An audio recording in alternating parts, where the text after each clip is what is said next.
दोस्तों, अगर मैं आपसे कहूं कि दुनिया बहुत सिंपल है और हर कोई यहां खुश रह सकता है, तो क्या आप मानेंगे? हाँ, अगर आपने ये ठान लिया है कि आप दूसरों की एक्सपेक्टेशंस, दूसरों की उम्मीद पर पूरा खरा उतरेंगे, तो गारंटी है कि आप हमेशा दुखी रहोगे। हो सकता है आपके दिल में ये ख्याल आया हो कि क्या सच में जिंदगी इतनी सिंपल है कि हम जैसे चाहें वैसे जी सकते हैं? तो जाने माने साइकोलॉजिस्ट एल्फ्रेड एडलर कहते हैं, खुश रहना वाकई आसान है, बस हमें अपने बीते कल को भुलाकर आगे बढ़ना होगा और खुद को प्रायोरिटी देनी होगी। कई लोग एल्डर की बातों से डिसएग्री करते हैं, लेकिन जो लोग मानते हैं वो बाकी लोगों से सच में ज्यादा खुश रहते हैं। तो हेलो एंड वेलकम अगेन दोस्तों, मेरा नाम है राजविंदर सिंह और बहुत बहुत स्वागत है आप सभी का आपके अपने यूट्यूब चैनल किताब क्लिक पर। चैनल पे नए हैं तो चैनल को सब्सक्राइब करके बेल आइकन ज़रूर प्रेस कर लें। और आज जिस बहुत ही स्पेशल किताब को लेकर मैं आपके बीच हाजिर हुआ हूं, उसका नाम है the courage to be dislike.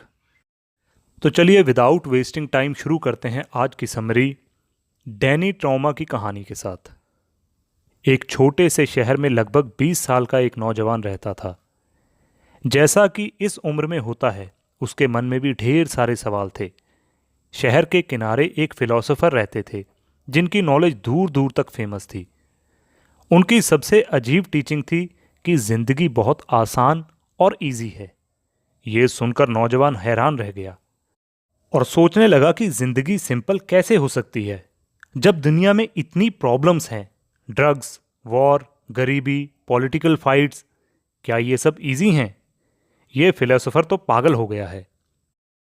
एक दिन वो नौजवान अपने डाउट्स क्लियर करने के लिए फिलोसोफर के पास पहुंचा और उसने उसे चैलेंज कर दिया, आपके सारे बिलीव्स गलत हैं और आप जो भी कह रहे हो वो गलत है।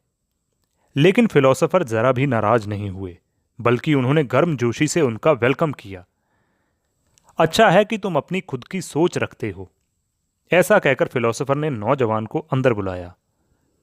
फिलोसोफर ने बताया कि उनकी सारी बिलीव्स एल्फ्रेड एडलर की थ्योरी पर बेस्ड हैं। वो नौजवान क्यूरियस था। उसने पूछा, क्या आप सच में मानते हैं कि इंसान अपनी लाइफ बदल सकता है? असल में वो लड़का खुद में चेंज चाहता था। उसका कॉन्फिडेंस जीरो था। उसे लगता था कि वो दूसरों जितना स्मार्ट नहीं है। दोस्त उसका मजाक उड़ाते थे, पेरेंट्स भी सपोर्ट नहीं करते थे। बचपन की इनसिक्योरिटी आज भी उसका पीछा नहीं छोड़ रही थी। फिलोसोफर ने बड़ी ही शांतिपूर्ण जवाब दिया, हां, अगर आप चाहो तो बदल सकते हो, तुम्हारा पास्ट मैटर नहीं करता। लेकिन लड़का मानने को तैयार नहीं था। अगर पास्ट मैटर नहीं करता तो क्या मेरे सारे दुख झूठे हैं? तब फिलोसोफर ने समझाया, मैं ट्रॉमा में बिलीव नहीं करता। और यही एडलर की थिंकिंग थी। फेमस साइकोलॉजिस्ट सिगमंड फ्रॉयड मानते थे कि इंसान की प्रॉब्लम्स उसके पास्ट ट्रॉमा से आती है। लेकिन एडलर कहते हैं, आपकी सफलता या असफलता पास्ट एक्सपीरियंस से तय नहीं होती, बल्कि उससे आपने क्या सीखा ये तय करता है। दूसरे शब्दों में कहें, आपके साथ क्या हुआ ये मैटर नहीं करता, आपने उसे कैसे हैंडल किया वही आपकी पर्सनैलिटी को शेप करता है। तो एडलर कहते हैं, आपकी पर्सनैलिटी आपकी पास्ट की देन नहीं है। आप आज अभी अपनी जिंदगी की कमांड अपने हाथ में ले सकते हैं। आप डिसाइड कर सकते हैं कि आपको कैसे जीना है। तो क्या सच में हैप्पीनेस इतनी सिंपल है? क्या हम दूसरों की एक्सपेक्टेशंस छोड़कर अपनी लाइफ अपने हिसाब से जी सकते हैं? यही है इस किताब का पहला लेसन। पास्ट को ब्लेम मत करो, प्रेजेंट को कंट्रोल करो। तो अगले चैप्टर में बढ़ के समझते हैं, all problems are interpersonal problems. लड़के को फिलोसोफर की बातें अभी भी अनबिलीवेबल लग रही थी। उसने सोचा, अगर सच में लोग चेंज हो सकते हैं तो क्या चीज उन्हें रोकती है? अगर वो अपना पास्ट छोड़ दें तो क्या उनकी सारी प्रॉब्लम्स खत्म हो जाएंगी? लेकिन ट्रुथ ये है, खुद को बदलना इतना इजी नहीं होता जितना सुनने में लगता है। फिलोसोफर ने मुस्कुराते हुए बोला, तुमने अपने लिए एक गोल सेट कर रखा है, खुद को डिसलाइक करने का। लड़का चौंक गया, ऐसा मैंने कब किया? फिलोसोफर ने कामली पूछा, तुम्हें अपने अंदर क्या पसंद नहीं है? लड़के ने लिस्ट गिना दी, मैं नेगेटिव सोचता हूं, जल्दी हार मान जाता हूँ, लोगों पर ट्रस्ट नहीं कर पाता और मुझे अपनी पर्सनैलिटी भी अट्रैक्टिव नहीं लगती। फिलोसोफर ने कहा, असल में तुम खुद को रिजेक्ट कर रहे हो ताकि दुनिया तुम्हें रिजेक्ट ना कर पाए। यानी खुद से दूर रहो ताकि हर्ट होने से बच सको।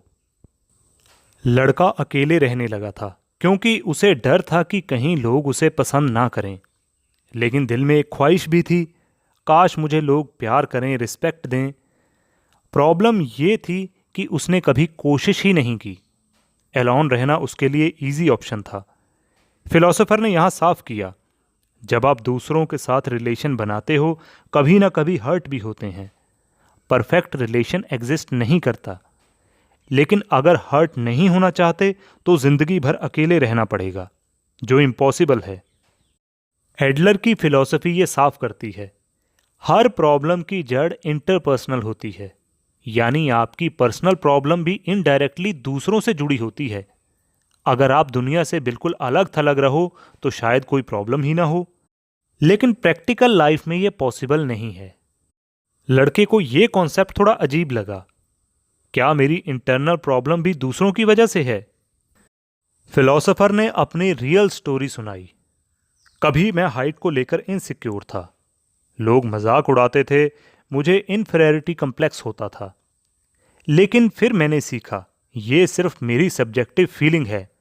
जब मैं दूसरों से कंपेयर करता था तभी मुझे बुरा लगता था। लेकिन मेरे एक फ्रेंड ने कहा, तुम्हारी शॉर्ट हाइट तुम्हें फ्रेंडली और ट्रस्टवर्दी बनाती है। उसके इस सब्जेक्टिव ओपिनियन ने मेरा कॉन्फिडेंस बढ़ाकर रख दिया। तो यानी लेसन ये है कि it's your choice. Inferiority feelings खुद ब खुद नहीं आती, आप उसे वैल्यू देते हो। और ये सिर्फ सब्जेक्टिव है, यानी आपका पर्सनल व्यू। ये आप डिसाइड करते हो कि किसी वीकनेस को पॉजिटिव देखना है या नेगेटिव। फिलोसोफर ने कहा, तुम कैसा फील करते हो ये पूरी तरह तुम्हारी चॉइस है। अगर तुम अपनी इनफीरियरिटी को सब्जेक्टिव मानकर इंपॉर्टेंस देना बंद कर दो तो तुम खुद को इन्फीरियर महसूस नहीं करोगे। इनफीरियरिटी फीलिंग के अलावा इंटरपर्सनल प्रॉब्लम का एक और बड़ा साइड इफेक्ट है, ये आपकी फ्रीडम छीन लेती है। फिलोसोफर ने समझाया, दुनिया को एनिमी मानना छोड़ो, लोगों को फ्रेंड्स समझो। जब बॉन्डिंग होती है तो इनफीरियरिटी फीलिंग अपने आप कम होने लगती है। लेकिन नौजवान ने यहां अपनी स्टोरी सुनाई। बचपन से पेरेंट्स हर ज़रूरत पूरी करते रहे, प्रोटेक्ट करते रहे, फिर भी वो उन्हें फ्रेंड्स की नज़र से नहीं देख पाता। वो हमेशा उसकी तुलना करते थे, क्रिटिसाइज करते थे, उसकी चॉइस, किसी भी चीज़ को एक्सेप्ट नहीं किया।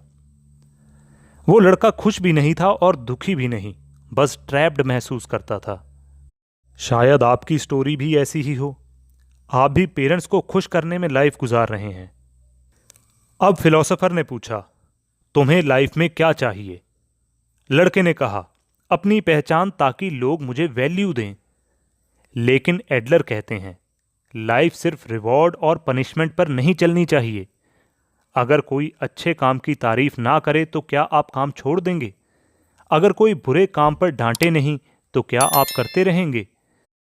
लोगों की एक्सपेक्टेशंस के हिसाब से जीना आपकी लाइफ को आपका नहीं रहने देता। एडलर का एक सिंपल कॉन्सेप्ट है, सेपरेशन ऑफ टास्क्स। यानी जो काम आपका नहीं है उसमें दखल अंदाजी मत दो और जो काम आपका है उसे खुद करो। फिलोसोफर ने समझाया, जैसे काउंसलिंग में थेरेपिस्ट क्लाइंट को चेंज नहीं करता, वो सिर्फ हेल्प करता है।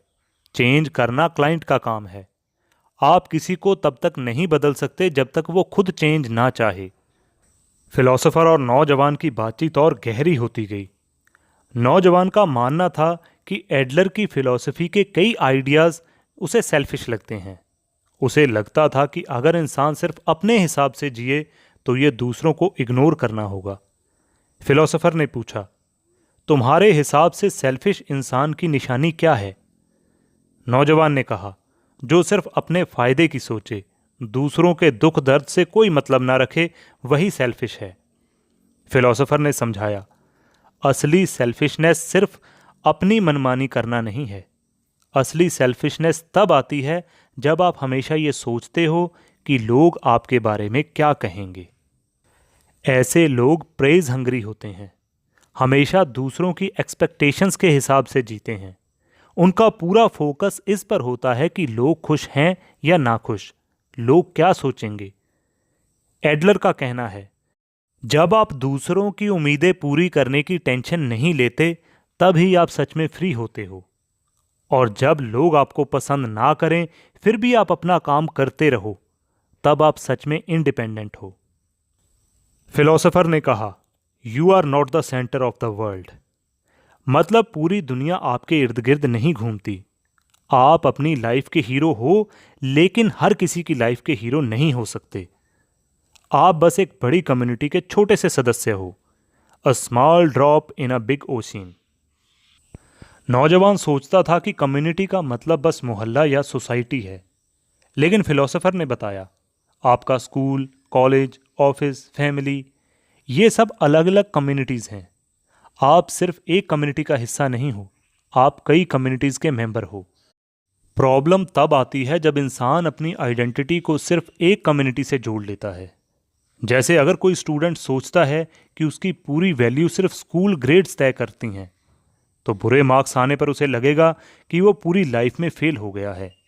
लेकिन सच ये है कि आपकी आइडेंटिटी सिर्फ स्कूल तक लिमिटेड नहीं है। जब आप बड़ी कम्युनिटी देखते हैं, जैसे जॉब, सोसाइटी, ग्लोबल कम्युनिटी, तो आपको एहसास होता है कि छोटी छोटी बातों की टेंशन लेना बेकार है। तो यानी अपनी आइडेंटिटी को सिर्फ एक जगह तक या एक ग्रुप तक सीमित ना रखो। Broaden your community views. जब आप खुद को सिर्फ अपनी लाइफ का हीरो मानते हो और दूसरों की नज़रों से जीना छोड़ देते हो, तभी आप सच में फ्री और हैप्पी रह पाते हो। तो दोस्तों, ये बहुत ही बेहतरीन किताब the courage to be dislike ने हमें सिखाया कि लाइफ की स्टीयरिंग अपने हाथ में लो, दूसरों की एक्सपेक्टेशंस के हिसाब से जीना छोड़ दो। वहीं आगे हमने ये जाना कि you are not the centre of the world. पूरी दुनिया सिर्फ आपके चारों ओर नहीं घूमती। आगे हमने समझा, कंट्रीब्यूशन माइंडसेट अडॉप्ट करो। ये मत सोचो कि लोग आपके लिए क्या कर रहे हैं, बल्कि सोचो कि आप दूसरों के लिए क्या कर सकते हैं। वहीं हमने कम्युनिटी का मतलब समझा और खुद को सिर्फ एक जगह या एक रोल या एक आइडेंटिटी तक मत बांधो, ये जाना। जब आप ये करेज डेवलप कर लेते हो कि लोग आपको डिसलाइक करें तब भी आप वही करोगे जो सही है, तब आप सच में फ्री हो जाते हो, एक ऐसे परिंदे की तरह जो आसमान में बिना डर से उड़ता है। याद रखो, सेल्फ ग्रोथ दूसरों की नज़र से नहीं, आपकी एक्शन से तय होती है। अगर ये आइडिया आपकी सोच को हिला रहे हैं तो इन्हें सिर्फ सुनकर मत छोड़ो, इन्हें प्रैक्टिस में लाओ। आज ही एक काम चुनो जो सिर्फ तुम्हारे दिल की आवाज़ हो और उसे बिना किसी डर या अप्रूवल के करो। और हाँ, ये समरी आपको इंस्पायरिंग लगी हो तो इसे शेयर करो, ताकि और भी लोग अपनी लाइफ के हीरो बन सकें, ना कि दूसरों की कहानी का साइड कैरेक्टर बने रहें। वीडियो अच्छी लगी हो तो लाइक ज़रूर करें। करेज टू बी डिसलाइक ये सिर्फ एक किताब नहीं, ये तो एक नज़रिया है। क्या आप ये करेज दिखाने के लिए तैयार हैं? वैसे अगली समरी आप किस किताब की सुनना चाहेंगे? हमें कमेंट में ज़रूर बताइए। कोई सवाल या सुझाव हो तब भी आप हमें कमेंट कर सकते हैं। ऐसी ही वैल्यूएबल समरी के साथ बहुत ही जल्द आपसे फिर मुलाकात होगी। इन्हीं शुभकामनाओं के साथ मैं राजविंदर सिंह लेता हूं इजाज़त। पढ़ते रहिए, सीखते रहिए, अपनी लाइफ में लेसन्स इंप्लीमेंट करते रहिए। जय हिंद।